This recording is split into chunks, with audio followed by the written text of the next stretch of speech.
Welcome to Screw the Commute, the entrepreneurial podcast dedicated to getting you out of the car and into the money. With your host, lifelong entrepreneur and multimillionaire, Tom Antion. Hey everybody, it's Tom here with episode 773 of Screw the Commute podcast. I'm here with Richard Rosser.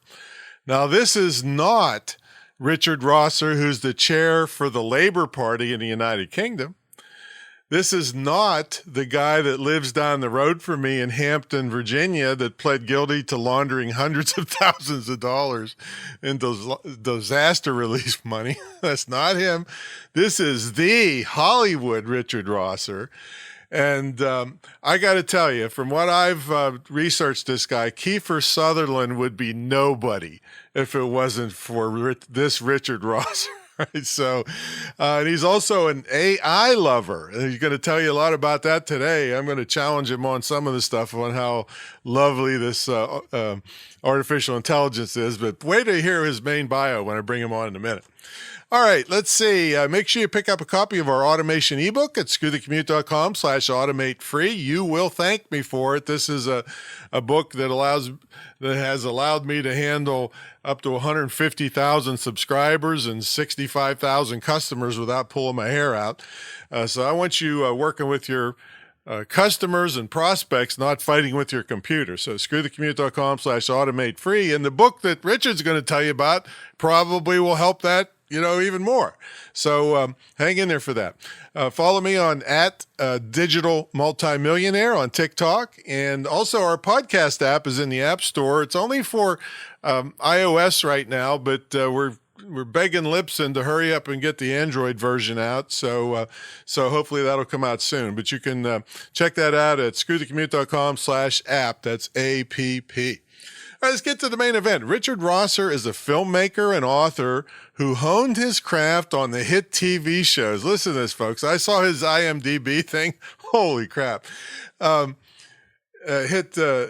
shows like Grey's Anatomy, Chicago Med, and This Is Us, and the show 24, which was, by the way, one of the first shows that started people binge watching. I'm sure he'll tell us about that.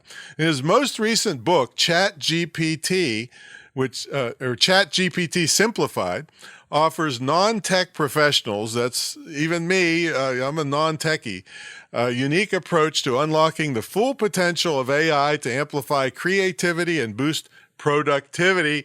Richard, are you ready to screw the commute? I absolutely am. All right. We like the Hollywood screws here for sure. Richard, I looked at your IMDb. I'm on IMDb too. I'm SAG-AFTRA from doing TV commercials 100 years ago, but there's only two things that stuck out to me, and that was MacGyver and the Cindy Crawford workout video. That's the only Oh my gosh. Wow, Tom, you are going way back. That's where you got started, right? That's not a bad start with Cindy Crawford. Gee whiz. Now, one thing, that her workout video put me on the map. Exactly. it put her on the map too. Oh, really? I didn't realize that. Yeah. So, so I remember her being a model. I thought I saw her in Playboy or something, but not naked. But I remember seeing her modeling pictures way, way back. But now here's one question mark I had, because I looked clear back into the 90s, and you had several major shows and things you were doing as an assistant director through all those years, except for 2003 to 2008. Where were you there? Where did you get lost or what? Well, Tom, I was working on, I don't know, this crazy little show called 24. That was, that was through those years? Yes. Oh, okay. Yeah. I was wondering what happened. That show was crazy. I remember you just couldn't stop. It was a cliffhanger show. And there was... You know what? They edited that thing. I think they edited it with crack cocaine. It was so addictive. Exactly. It was incredible. Exactly. Yeah. I remember that because I'm not that big of a TV watcher, but that was, I remember just going crazy about that show. You couldn't do anything on whatever night it was on, Thursday or something, and you had to be there for it, and then when it came out on DVD, you could binge watch it, and then since you mentioned before, it was the first show that folks were able to really binge watch. Exactly. And now we're going back to the days of DVDs and Blockbuster Video. Yep. Does anyone remember Blockbuster Video? I found my Blockbuster card recently. It must be worth something. I'm gonna sell it on eBay. Oh, you know what? I'll give the first bid. Okay. Yeah. It was back in that day when they'd put out a series after the show aired weekly. Then they would put out the series, right? Yeah, they put out the series DVD, and you used to be able to go to Blockbuster Video, and they'd have the DVDs packaged. I think you could get 2 or 4 in a pack. Mm-hmm. And so, folks could go home and I think watch 8 episodes over a weekend or something. And people would come in bleary-eyed on Monday mornings. And you'd be saying, what's wrong with you? Did you party hard this weekend or something? No, I watched 8 episodes of 24. And so it was the first show that people really binged. I mean, this was before streaming and everything. And after the first season, because the first season, no one knew what the heck it was, right? And after the first season, once people got involved with it and started really watching it, they realized that they could wait till the end of the season. And the folks who were catching up, they could go and either buy the DVD set or go to Blockbuster and binge watch this thing. And it was, even between the commercials, there were cliffhangers. It was pretty incredible for its time. It was incredible. Now, that binge watching trend has caught on for sure. Listen to this, Richard. I watched 80 episodes of the original Equalizer. Remember that? Oh my Tom. Now hold on. Okay, 80, but what sort of time was that? That wasn't over just one week. No, but it was continuous. It was every day. Golly. Yeah. And then I started this one really this is how being denied of your binge can really make somebody crazy. So I'm watching Person of Interest on Netflix. This was that I forget that guy's name, the real religious guy that does the shows, and then Netflix, didn't renew the rights right in the middle of the damn series, so I went and bought the whole set on DVD. I was like, oh, I can't believe that. So you were every credit that I saw, but maybe except for 1 or 2, was assistant director. So explain to people what an assistant director does. Well, as an assistant director, otherwise known as the first AD, first assistant director, I'm neither an assistant nor the director. I'm the chief logistician, if you will. I'm in charge of all the scheduling, all the organization.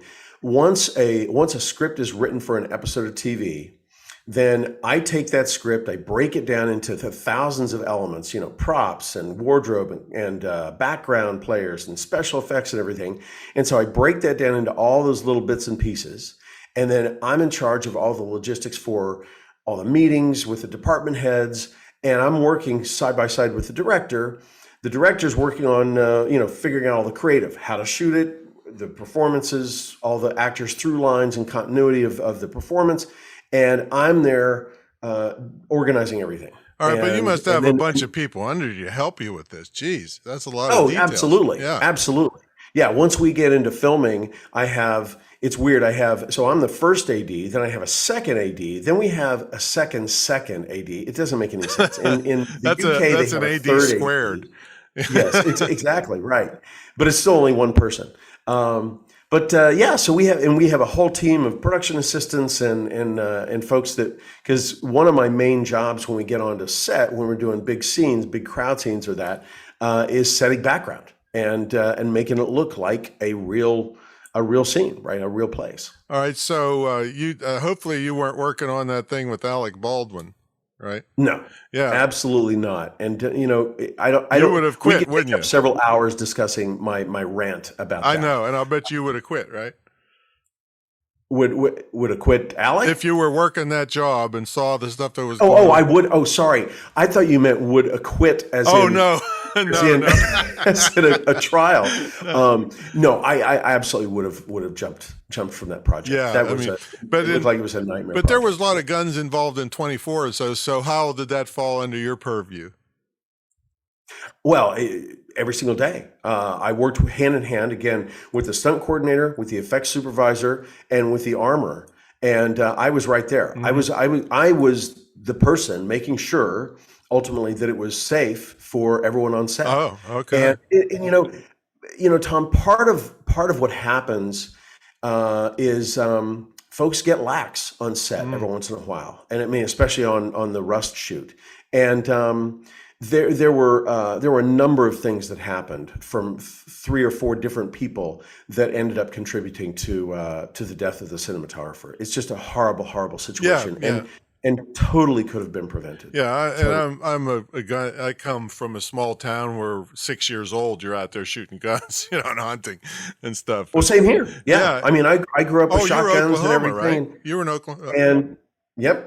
I grew up in Oklahoma, and the number one rule for gun owners or gun users is you never point a gun at anyone. Unless I don't even like to you point don't point a gun at anything you're not my- willing to destroy. Exactly. And you I don't keep even your- like to point my finger pretending it's a gun. Yeah. It just makes it makes me And nervous. the last thing with Alec, I mean, he should have not had his finger on the trigger, and he should have checked the gun himself. This no matter who, 50 people check it before you, you're the last one right there.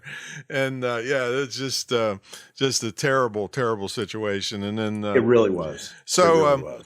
so you are obviously a very creative guy, and I heard that you saw somebody stealing a parking space from your mother-in-law, and it turned into a whole thing. What tell us that? Well, yeah. So actually, my family and my mother-in-law, we were meeting for dinner, and it was a Friday night. The mall was a zoo, right? And we got there, and we were looking for a parking spot. Finally found one, and then my son was about 14 at the time, and my daughter was 8, or no, she was 10. And so we're waiting, and Grandma pulls in. She finds this parking spot. The person's backing out. And just as my mother-in-law was about ready to pull in, this guy flies in from out of nowhere, steals the spot, gets out, beep, beep, and walks away, right? And my son said, Dad, he just stole Grandma's spot. Let's beat him up. Let's key his car. I said, No. I like my teeth the way they are. He's like 6'2". He's driving a vet. Let's just let him go. But you know what? We should write a note and put it on his windshield. Because yeah, you're right. He's a pig. That's like he's a piggy. That's piggy behavior. And we came up with the idea over dinner that evening of the piggy ticket. And so we created the piggy ticket, and the piggy ticket was born because of a guy who stole a spot from my mother-in-law. And what exactly is Piggy Nation? Well, Piggy Nation is sort of the creative embodiment of the piggy ticket. We just kept having more fun with this. Oh my gosh, it's a piggy ticket. We could ticket folks for parking in 2 spots, for parking in 1 spot, stealing it, for cutting line. I mean, we see 100 instances of piggy behavior every single day. And my son and daughter and I started, riffing on this. And we thought, oh my gosh, what would you call this place where piggy behavior is just everywhere? And it's Piggy Nation.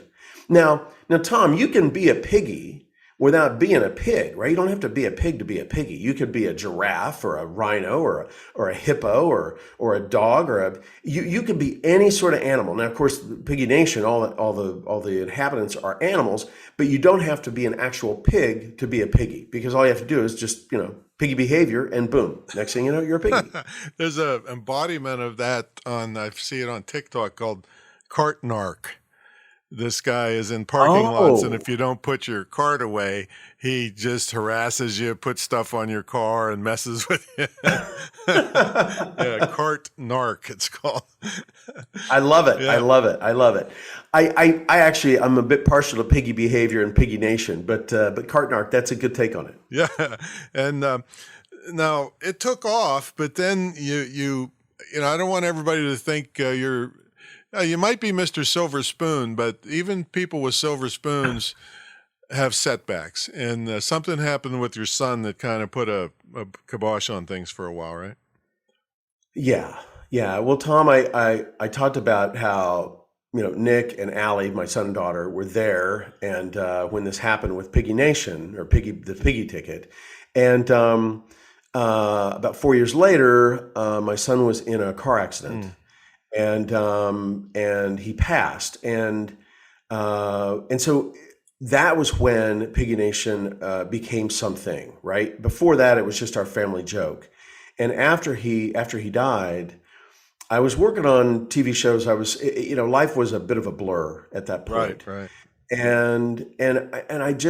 I wanted to celebrate Nick's spirit, and I wanted to celebrate him and his sense of humor, and he had an incredible lust for life, and so after he passed, about, I don't know, 8 months or almost a year, I pulled the whole Piggy ticket and Piggy Nation thing sort of out of the drawer, and wrote a children's book based on Piggy Nation. And so it actually wasn't until after Nick passed that it actually became something, an actual creative force. And so I wrote this children's book, and it actually was adapted into a musical that played off Broadway at the Snapple Theater for almost 2 years. And so Nick's spirit lives on in Piggy Nation and the Piggy ticket. But that ultimately led to my love of teaching folks story and storytelling and creative writing. Because what happened was I created this children's book, and I started going out to schools and doing school assemblies. And I would go out and basically perform my book between seasons of TV shows. Because we, typically between seasons, we have, 2 or 3 months. And so I started going to schools and doing school assemblies for kids. And Piggy Nation is really all about accountability for our actions, right? And what we do and how it affects other people. And you can be a piggy 1 minute. You've done something really horrible. You've taken 2 spaces, or you've stolen a space. But if you stop and you reflect and you say, "Oh, wait a second, what did I do?" and you apologize for it, or you make amends for it with the person that you offended through piggy behavior, then you can rectify the situation. And so it's really all about accountability. And so kids, when they're in elementary school, they love rules, and they love, being able to point out, "Hey, you did that." And Piggy Nation gave them a voice to be able to say, "Hey, you're a piggy," in good nature. Right. It's all in fun, in jest, in with a kernel of truth behind it. And so I started doing these school assemblies. I ended up doing school assemblies for like 10 or 15, almost 15,000 Wow. kids. And so teachers and principals and parents would come up to me after I do a school assembly and say, "Oh my gosh, can you teach a class or teach a workshop in storytelling or creative writing? Because our students would absolutely love to learn how to write a book or a project or an essay, just like you did with Piggy Nation." And so over the past 10 years, that's really become my mission, is to help folks communicate through story and storytelling. And Tom, I mean, you're a master storyteller. I mean, you go way back in terms of comedy and writing comedy and doing practical jokes, and you've been on the air with Screw the Commute for what is it, 23 years? No, did I read? No, Screw the Commute has only been about 4 years, but 773 episodes. So it's been around a little bit. Yeah. Okay. Well, that's what made me I've think been it was. selling online I read for somewhere 29 years and been speaking. I've been a professional speaker. That must have been what it was. Yeah. But yes, I mean, 700 some odd episodes in 4 years is a major undertaking. And so you understand what I'm talking about from a storytelling standpoint. I mean, you are a master storyteller as well, and so we communicate. 85% of our day is spent communicating through story or the narrative structure. And so for 10,000 years, we as human beings have been really perfecting the art of communication through storytelling. And so that's what I feel like a little bit of sort of an evangelist with. Story is the way. It's the way we communicate. And the better we become, the better storytellers we become, the better communicators we become. And that's, whether you're going for a job interview, or you're pitching a project, or you're asking for funding for something, or you're managing a team. Story is a way of communicating, connecting with folks that really gives, it really solidifies an emotional connection between the storyteller, and their audience. And again, the audience could be one person, or it could be an audience of 200 or 300 or 400 people. I'm totally with you, but I'm just wondering, did you have to do the children's programs in drag? No. And No, Tom, I have to say I've actually never done a children's drag reading program. Well, you're kind of out of touch. I'm sorry. Yeah. I guess you could say that's true. Another right? tough point I want to make with you, and I understand you got to keep people happy. You're in Hollywood and everything, but Sure. I understand you've been had things to do with children's programs for the Disney Channel. And forever, Disney has been known as one of the most wholesome companies on the face of the earth until recently. So can you comment on any of that, or should you just keep your mouth shut? You know what? I can't go there. Yeah, that's what I thought. I'm going to let it go, because you're going to get me, you're going to get me and some of your listeners, we're going to get all riled up, et cetera. It's not worth it. Let's just keep moving forward. Well, See, yeah, go ahead. Well, I was just going to say, a great media coach, one of the best in the world, actually, he told me one time the media likes heat rather than light on an issue. They love the argument. Of course, Tom. I mean, that's what all the social media plays on. Whether it's Facebook or Instagram or Twitter. It's all about generating the negativity. Negativity keeps people on a platform longer. Doing nice things. I mean, back to Piggy Nation, right? I mean, it's all about our actions and how they affect others. And ultimately, hey, look, Tom, I am the biggest piggy, right? You can ask my daughter, you can ask my wife. I am the biggest piggy, and I fully admit that, right? And that's part of the philosophy behind Piggy Nation. Is admitting when you're wrong, admitting when you've done something that either offends or disturbs or just irks someone else, and work through it, let it go. Yeah, I totally agree, and I got to commend you because you're doing great on this podcast, and I know you're a veteran of at least one other podcast with Brett Ridgway, who's a friend of mine on the Spotlight for Speaking. Oh, Brett is fantastic. Yeah. And but you've been doing this a long time. I mean, third grade, you were putting on plays. But what I wondered was were you getting union rate at that time? No. Back in third grade, you know what? They were paying us in chicken fingers. There you go. Now, I don't want to brag, and I know you're nervous about talking to a guy like me because I don't want to brag, Richard, but You know what, Tom? You know what, Tom? Go ahead and brag. Well, I'm going to go ahead because I think you can handle it. You've survived Hollywood all these years. I, Tom Antion, am up for a part in the remake of the Blob movie. Oh, Tom. I know. Wow. I know. You're probably bowing down right now in front of your computer. Well, I have to ask you, can you check and see if you need like a cohort, a partner, Well, I'm going to say who's the assistant director. I know a guy, So yeah, I ended up saving an organization in Los Angeles that was going bankrupt. I did a fundraiser for them and auctioned myself off and raised a bunch of money for them. And the president of the organization's husband had created the first Blob movie, the original. Oh, my God. And she said, "What can I do for you? You saved our organization." And I said, "I don't care what it takes. I'll do anything. I'll be the Blob. I'll be anything. Get me in that movie because I will milk that the rest of my life." That is hilarious. I love that, Tom. That's great. So when well, it's been for 4 or 5 years. They've been selling and reselling the script. I don't know how you guys work out there, but they told me keep my day job.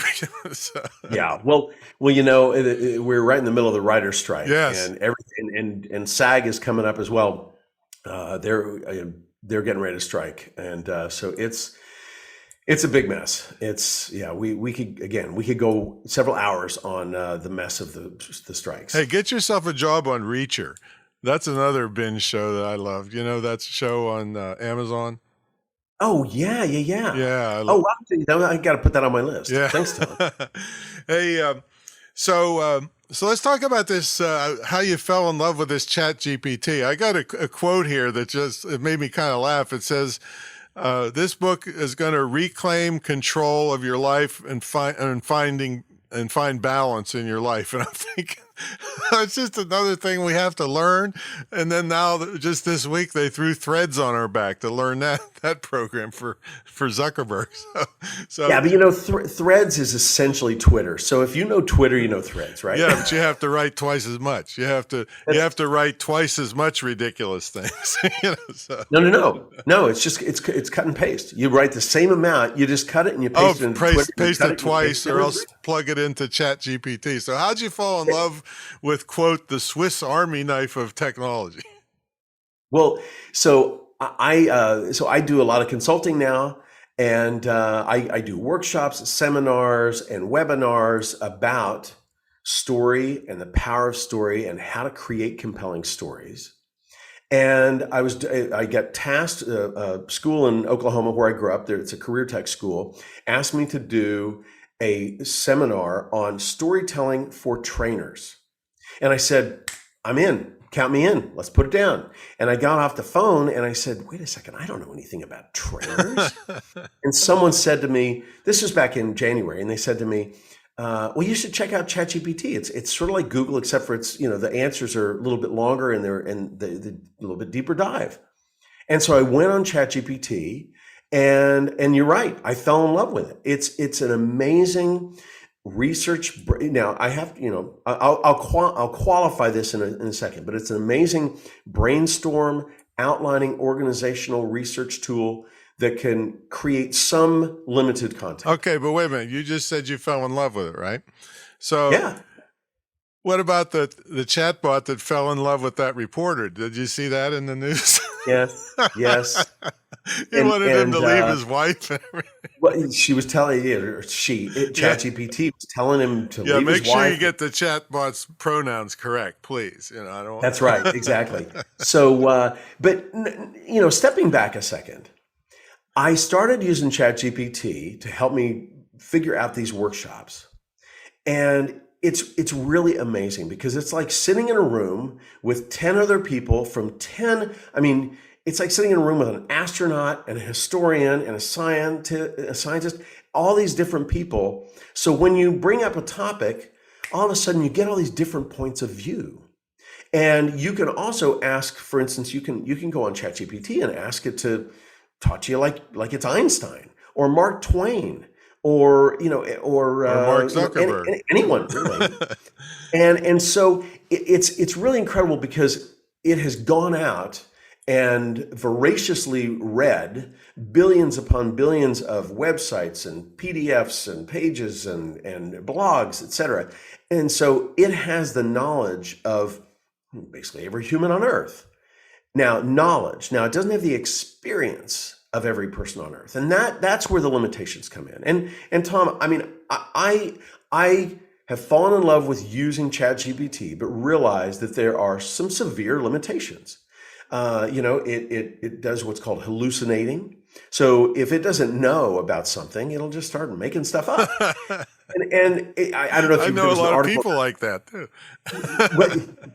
Hey, see? Yeah. See, so ChatGPT is no different from some of our dear friends that we love, but we sort of go, oh my God, big eye roll. Jim is out of his freaking mind about this or that, whatever it is, right? So ultimately, what you have to do is when you're using ChatGPT, you're going to use it, but you have to sort of sift through everything and filter everything. You have to remind yourself that this is a machine and that it's only relying on what it's read. Now, if you're asking ChatGPT about a subject and it's read a bunch of blog posts that are, that opinions are wrong, it may give you some wrong information. In fact, there was an attorney who went and argued in front of a court and he was using examples from ChatGPT that ChatGPT had literally just made up Right. out of whole cloth. And the judge called him out on it and said, "Now wait a second. Let's look in the whatever the law journal registry or whatever it is, right?" And they looked up the cases and found that there's no case. Antian versus Rosser. There's no case. ChatGPT made this thing up, and so the guy ended up. I don't know if he ended up losing his law license or he got severely reprimanded. But you have to be careful. You have to do your due diligence. All right, now it has been some of them. I mean, there's more than one other than ChatGPT, but Sure. it has been accused of bias, and there's Oh, of on course. record things of bias. So, what do you think about that? Well, again, I don't know if you're aware of the garbage in, garbage out Yeah, of phrase, course. but it goes back to the very, very beginnings of computer and computer science. So basically, garbage in, garbage out means whatever you put into or program into a computer, if you program it with garbage, it's only going to be as good as what you've put into it. And so same thing with ChatGPT. If it's or Bard or Bing or there are a number of text-based sort of chat generative models out there, but if it's working on information that is either biased, in other words, if it's read a bunch of blog posts from racist folks or from folks with homophobia or whatever it is, then it's going to return responses that have elements of that. And so we're working to create sort of an even playing field for ChatGPT to take in prompts and questions and then return responses that don't have that inherent bias built into it. And it's difficult. I mean, in society, we have bias. People have bias, bias built in. And so again, everything that comes out of ChatGPT, and it spits it out pretty dang quick, right? Yeah. The app is like lightning fast. It's working like crazy. It's and that's one of the beauties of it. However, everyone who's using it needs to say, okay, does this work within what I'm trying to do? And for instance, I went in and I said, okay, well, what is a storytelling workshop for trainers going to look like? And it came back and it made some suggestions here and some suggestions there. And some of the suggestions were amazing, Tom, but others were complete crap, to tell you the truth. And so, we as people, we are the critical thinkers. This is, it's like reading an encyclopedia, but on steroids. So what are they going to learn if they get your book? It says it's called Simplified. And I was reading that the better you become at querying it, the better results you get. So is that absolutely true? Well, ChatGPT is what's called an iterative technology, right? So it works in stages. And it's sort of like we all learn everything. Like take riding a bike, for instance. The first thing you do is you don't just get on a bike and pedal and ride off around the block. The first thing you got to do as a kid is you got to get on the bike. You work with training wheels, and then you take the training wheels off. And they have new bikes that don't even have pedals. The kids basically just push with their feet, and they get used to balancing on the bike with it going a certain speed, but they don't even have pedals. And so same thing with ChatGPT. Is as we start using this technology, we're going to use it very simply. And we can ask it, like the first thing I did was I asked it, write a paragraph about finding a lost dog. I don't know why that popped into my head. And then I said, oh my gosh, and it returned a paragraph of 50 or 60 words. And then I said, okay, now write that in the style of Hemingway and Shakespeare and Hunter S. Thompson, and Toni Morrison and all these different folks, these different writers, and it came back and it had the voice of J.K. Rowling, written as finding a lost dog in Hogwarts or whatever, and so what you do is you work with it and just play around with it, and that's one of the things about my book is I try to keep a very playful attitude. Right? Some people are going to use this for work. They're going to use it to help them organize some pretty complex concepts. But you need to master the art of creating what's called a prompt or a question, And the better you get at that, the better response you're ultimately going to get. So my book really, it walks through all the possibilities and it helps folks play around with this technology so they can get good at using ChatGPT and Bard and Bing and creating prompts that will ultimately get them the best response possible. And even then, you're going to end up with something that it may only be 80 or 90% there. You have to take it and then put your personal imprint on it. Tom, a lot of folks think that, well, first of all, folks think that AI and ChatGPT, it's going to become Skynet from Terminator, and it's going to rule the world, and we're all of a sudden going to be, ChatGPT slaves, and we're going to be doing its bidding. And that's a long, long way off, if ever. But the other thing is, a lot of people think that all of our communication is just going to be turned to mush because we're all going to be using the same prompts. And so, Tom, if I use a prompt and I get a response back and I say, oh my gosh, Tom, check out this prompt, and you use it and use the same exact prompt without updating it for you and your personality, then sure, you write a blog post and I write a blog post, and they're going to sound pretty similar, if not exactly the same.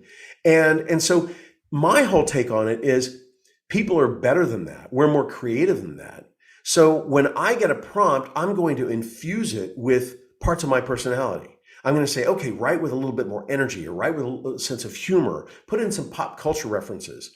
So I'm going to take that prompt and I'm going to personalize it so that the ultimate response from ChatGPT, when it spits it out, it screams Richard Rosser as opposed to Tom Antion. And when I say, oh, Tom, you got to use this prompt, it's a really great prompt, you're not just going to take it off the shelf and use it. You're going to create it and infuse your personality into that. So well, you're giving me a lot of credit here. And what worries me? Hey, credit where credit's due. What worries me is people will get lazy and they'll just take stuff verbatim and then possibly get hit with plagiarism charges. What do you think about that? It's absolutely. I mean, it's all of the above is bound to happen. And so don't get lazy. It's like anything. I mean, you take a look at the internet, or even, I mean, think about back to 1455 when the Gutenberg press was invented. There were all these oral storytellers, all these folks who, story didn't exist in the written word before that on a mass scale. And all those folks were freaking out because they're thinking, this new thing called a book, people aren't going to want to hear stories anymore. Well, how many stories do we hear on a given day? We've got comedians, we've got artists, we've got musicians. Story, the verbal version of story is just as popular, if not more so, than it was back in 1455. And so I think everyone needs to take a collective deep breath, Tom. And I know things are moving at lightning speed, but everyone just needs to take a collective deep breath and just say, okay, you know something? I'm gonna work on getting up to speed with this. There are a bunch of people who are already ahead of me in terms of their knowledge and experience with this, but those are the folks who my book is written for. It's written in an everyday style with lots of pop culture references and lots of humor and fun. And so I'm trying to help folks get up to speed in terms of how they can use this technology to amplify their own creativity and their own individualism. And, sure, there are people who eat at McDonald's, morning, noon, and night every day. And those people may use the same prompt. But there are other people who are going to use this technology to create amazing things. And Tom, I gotta know that you're going to be one of them. I just know that ultimately, I will, after you read my book and you implement some of the strategies in there, you too are going to fall in love with ChatGPT, but it's going to be more of a platonic relationship with you and ChatGPT. Well, okay. My podcast producer, Larry, is in love with it, so he'll push me double hard now because of you. But how come, hey, if you love it so much, why didn't you put your name on the cover? You know what?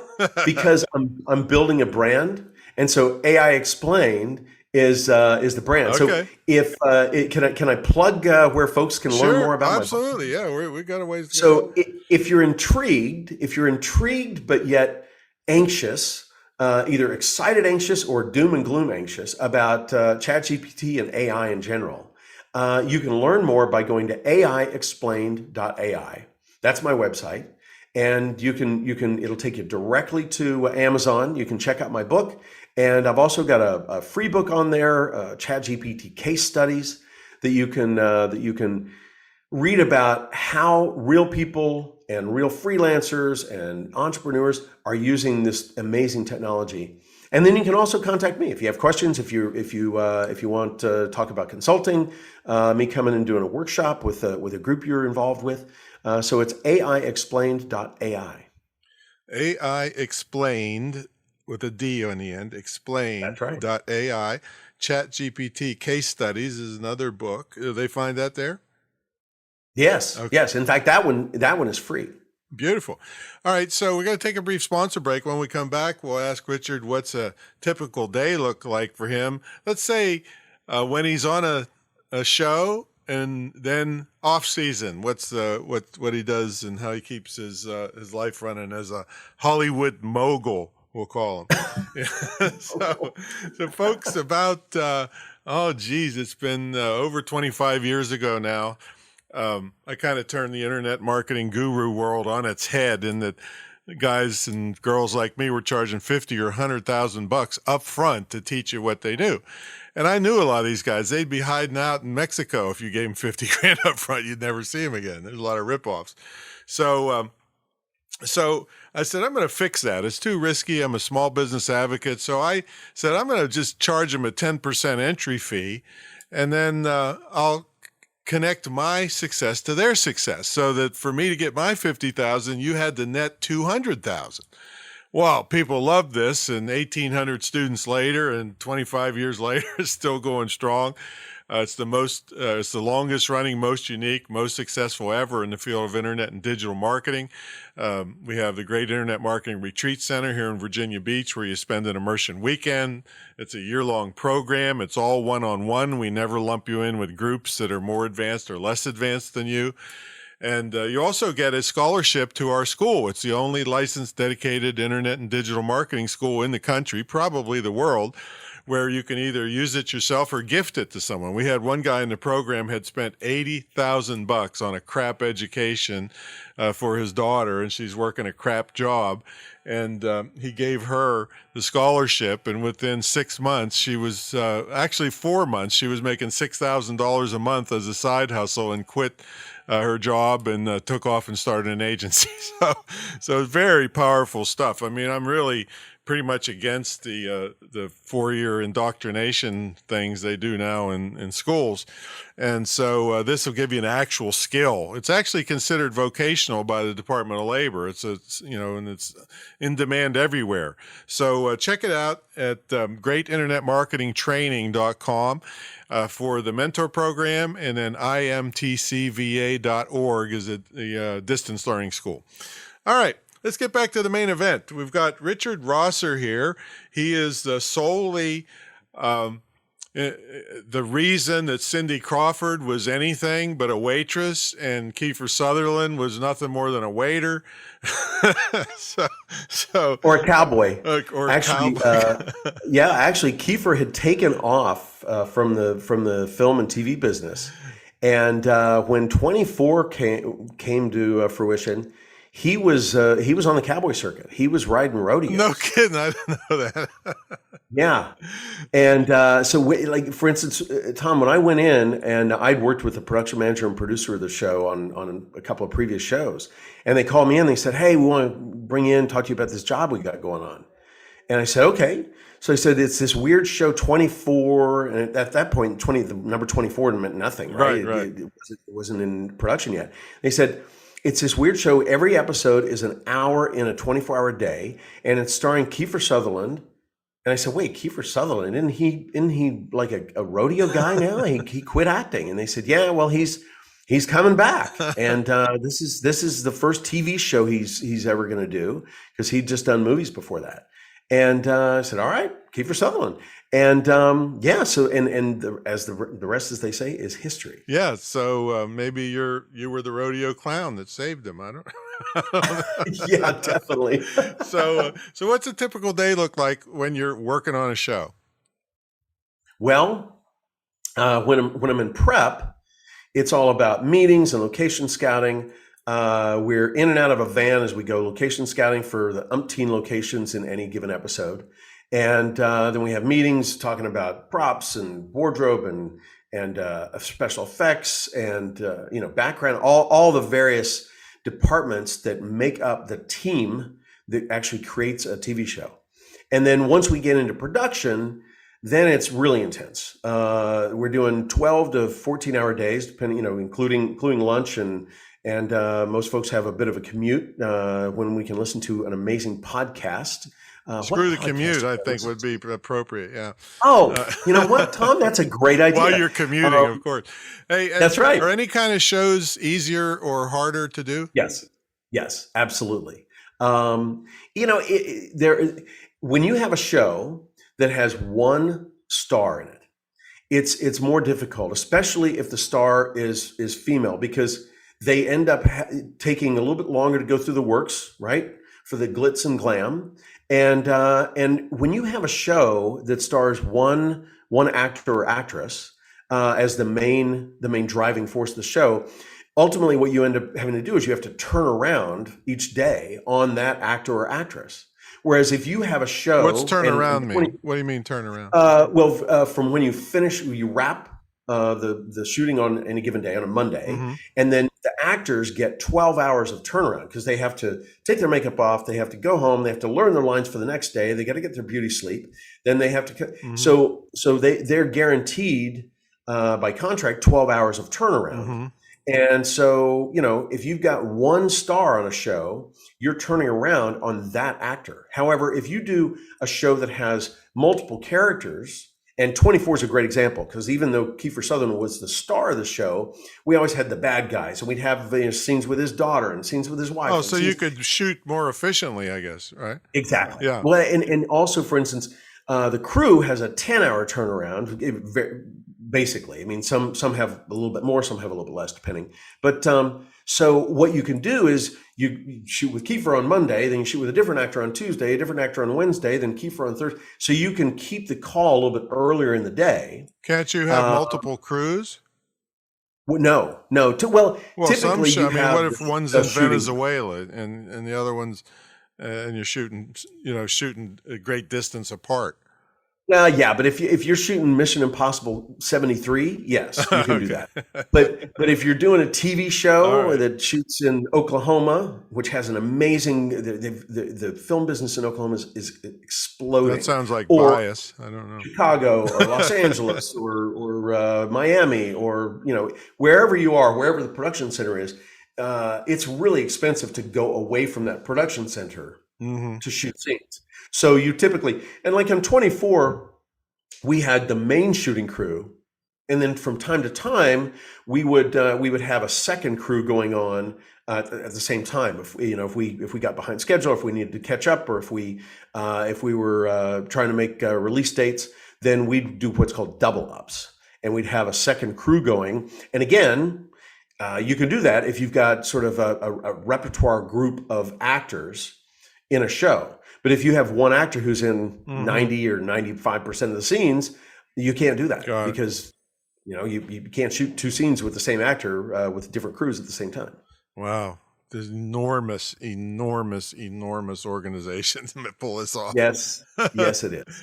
I'm just thinking of some of that. I don't know if Chicago Med, I don't think I ever saw it, but some of these ER type shows with doctors spewing different medical things and continuity and I don't know. Oh, it's Tom. It is in 24. There was all this techno speak and political speak, mm-hmm. and you've got political dramas, The West Wing, and some of these shows, House of Cards, where the political speak is just boom, boom, boom. It's rapid fire, Succession, and it's a tricky situation with actors and doing that dialogue and I mean, there are actors who are memorizing 6, 7.5 pages of dialogue, and some of it is very, very detailed, complicated talk. Was there quite a bit of where the actor says the wrong thing, but you say, "Hey, that was better than what was in the script"? Every once in a while, of course. Oh, Of course. I'm thinking Robin It Williams, comes up. maybe. Well, Tom, the thing about actors is after a season or two, the actors know the character better than anyone, Mhm. and in some cases better than the writers, especially if you've got a large writing staff. And so an actor is really sort of that last check and balance of, okay, whatever's coming out of that, it's akin to the situation with ChatGPT, Tom, because ultimately the actor is the keeper of the character, and same thing, like, if you're asking ChatGPT to write something or spit something out, you're the arbiter of whether or not it's good, bad, ugly, if it's going to work for whatever you're using it for, whether it's a workshop or a part of a book or a blog, whatever it is, right? So it's an interesting distinction you made there, Tom. Hey, did you ever mess anything up? Of course. Who doesn't mess stuff up? Yeah, I know you probably did, but I mean, it seems like it could cost a lot of money to the production with some certain mistakes. Well, I mean, we all are trying to mitigate our mistakes. Hey, look, everyone makes mistakes, and that's really, isn't that part of life? You asked me what I do when I'm not working on film sets, and it's it's trying to figure out life and the mistakes we've made, and so Have you been giving out piggy tickets on shows? Have I given folks piggy tickets on shows? Yeah. Yeah. and folks have given me piggy tickets on shows. Oh, okay. Oh, absolutely. Again, the whole thing is, it's sort of like karma. What goes around comes around. Again, I'm the biggest piggy, and my wife and daughter will support that statement 100%. But it's not about the piggy behavior. It's about how you deal with the piggy behavior. And so what's the future hold for you? Well, I'm having a blast I consult with small businesses and entrepreneurs, startups. Are you backing away from the TV assistant director stuff, or that it's just that's going to be a certain amount of time out of every year? Well, there's a couple things going on. First of all, the 12-hour days start to take their toll. Yeah, right. For sure. And especially, if you're working on a show like 24, where 12 hours and 12 hours, half the show takes place at night. Some of those scenes you have to film at night in real time, right? In real night. And so, you're starting at 3 or 4 in the afternoon and go until 3 or 4 or 5 in the morning.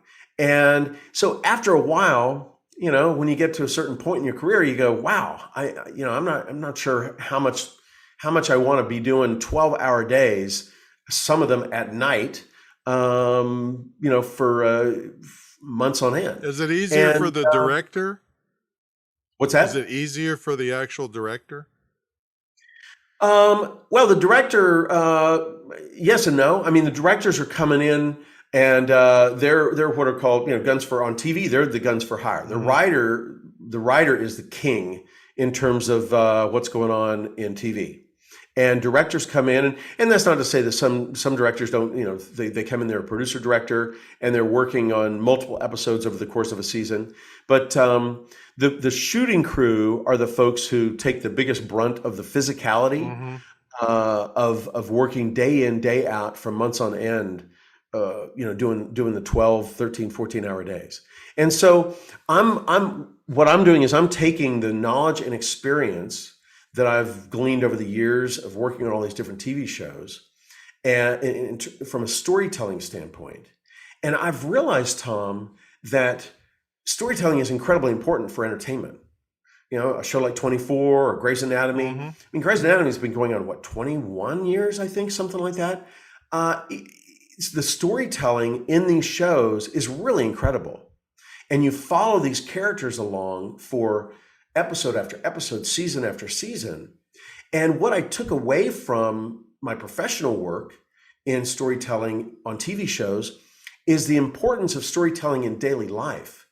Whether you're telling a joke, and I don't mean just to set up punchline, but if you're telling a joke that's a story joke, we can use story for entertainment, persuasion, reflection. I told a story, one of my dad's favorite joke stories, at his funeral as part of my eulogy. And it was a way to celebrate him and a way to reflect on his life. And so as we move forward through life, story and storytelling is really how we communicate best, I should say. Because, if you spew a bunch of phone numbers at me or data, I may remember one phone number that's 10 digits long, right? But if you incorporate those concepts into a story, I'm going to become emotionally involved. I'm going to remember it and retain that information, and it's going to sit with me think of the TV shows and movies and stories that friends have told us that resonate with us for days, if not years afterwards. Oh, it could be forever. Absolutely. Think of those scenes from Jimmy Stewart and It's a Wonderful Life, and stuff like that. Oh, and some of the lines, we're going to need a bigger boat, right? From Jaws. I mean, just some of the scenes that are imprinted on us from movies and books. And Tom, there's an interesting psychological component, and it's called narrative transport. And what that is think about your favorite movie or your favorite book, right? And when you are immersed in that, you're transported to a different place, a different time, a different character. And most of the time, those characters are just made up, right? The writer came up with those characters, and the movie crew put those characters on the screen. But you're transported to a different place and time. And so when we're transported to a different world like that through a book or music or anything, the bell can be going off for our pizza. My pizza can be burning in the oven or the microwave. There's someone knocking on the door for a delivery, and everything just falls away. And ultimately, that's the power of story, Tom. And then that's ultimately what we're all trying to convey when we're telling a story. Again, whether it's a joke or it's a story for an audience of 200 or 300 folks at some sort of a convention. Ultimately, that's what we're trying to do, is convey the emotion and connect through story so that folks will take something away that resonates with them over time.